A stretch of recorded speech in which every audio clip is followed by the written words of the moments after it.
My name is Spencer Casimir, and I live in a town called Highgrave. If you've lived in Highgrave, you'd know how it got its name. You see, an old graveyard stands high on the hill that overlooks the whole town. You can see the graveyard from just about anywhere. From Main Street, from my classroom. I can even see it from my bedroom window. If you live in Highgrave, you can't escape the graveyard. Even the sunniest days aren't really sunny here.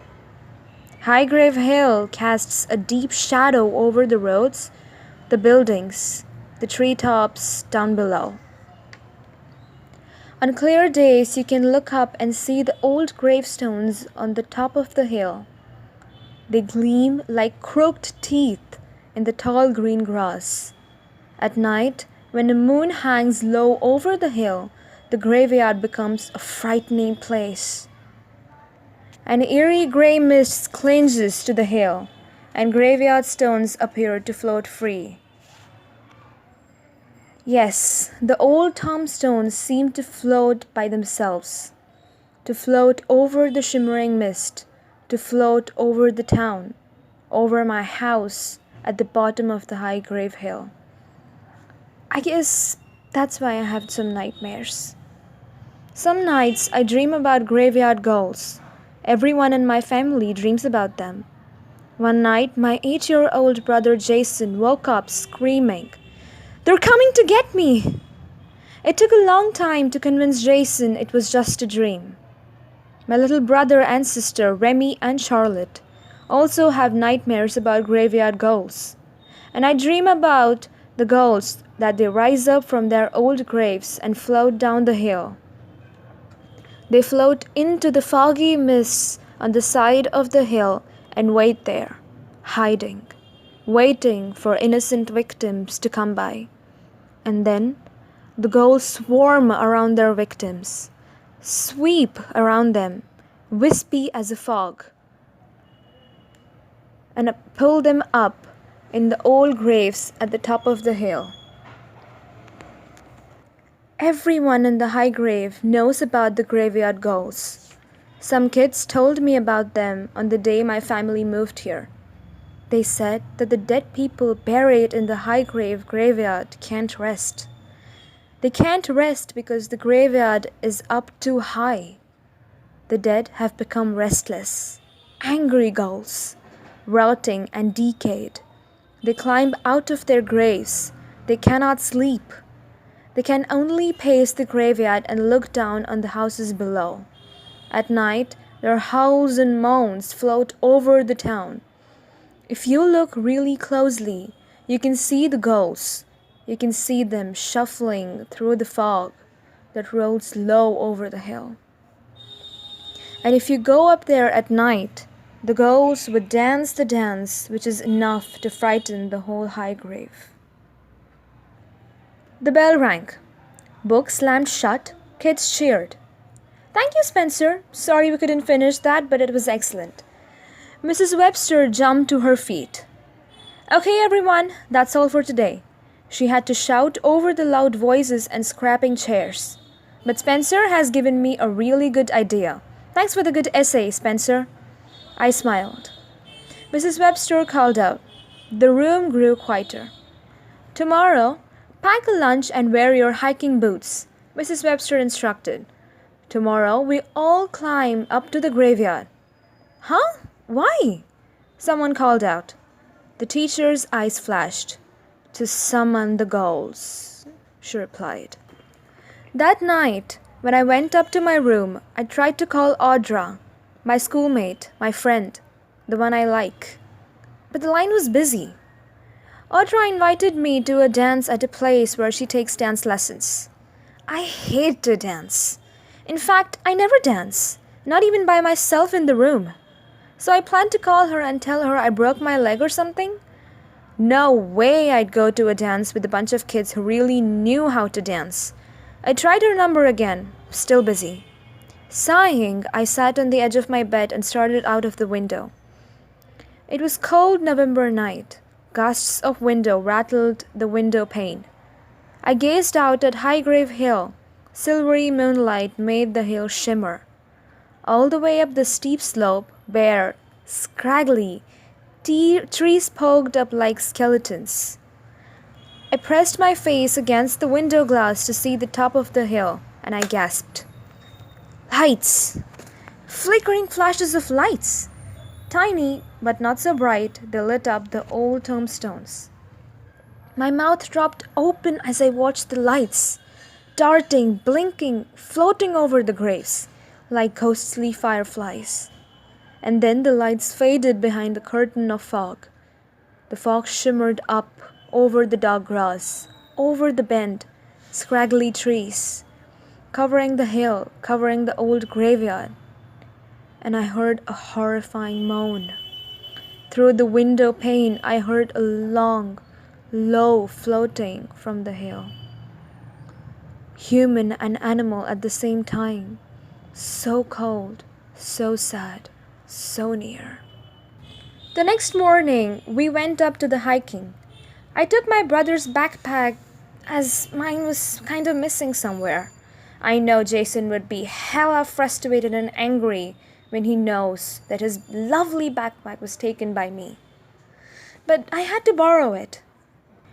Me and Audra were surfing around the graveyard when she read something on an old gravestone. Oswald Mansey, 1770 to 1785. Martin Mansey, 1772 to 1785. Together in life, together in death.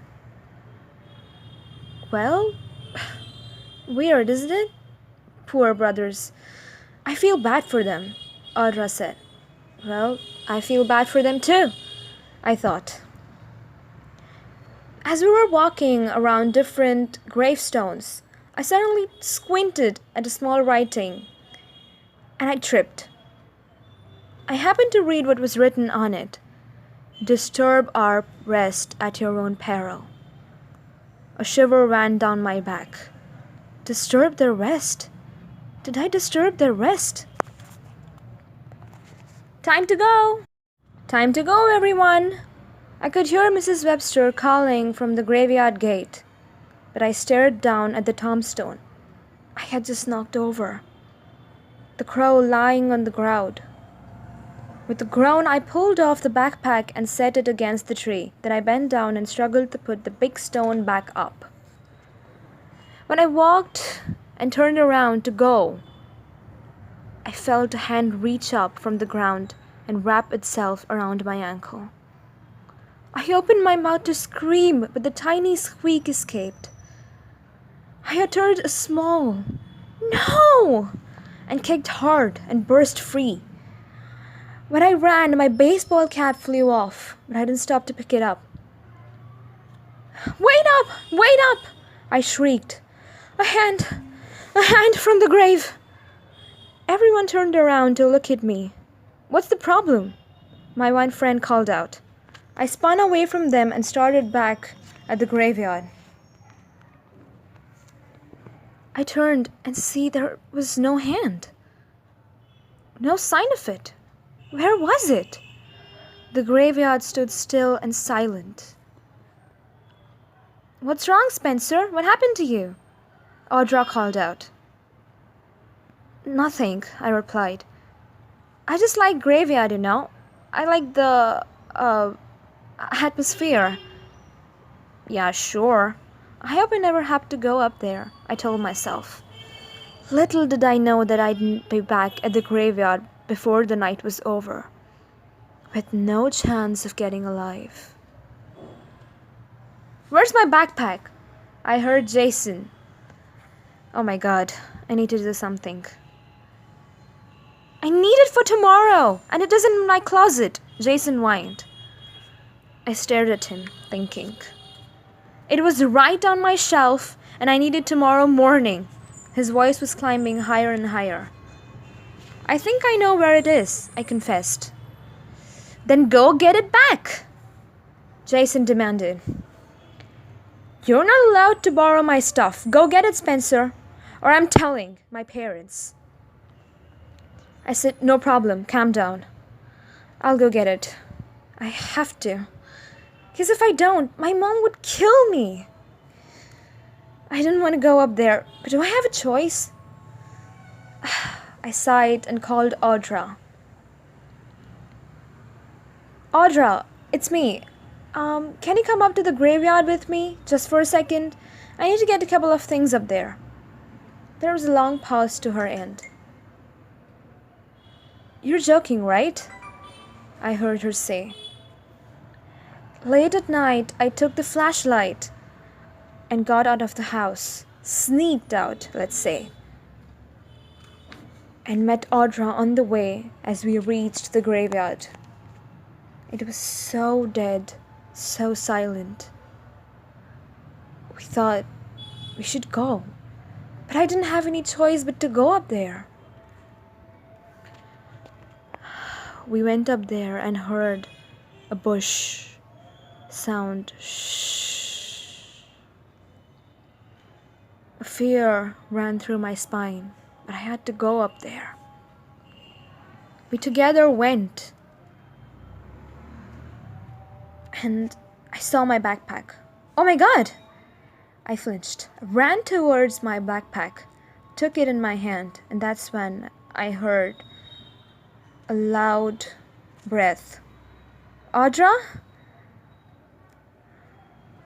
I thought. She replied from far away of the tree. That's when I got shocked. Audra? What were you doing over there? But the more frightening question burst into my mind. If Audra was over by the tree, who was breathing so hard behind me?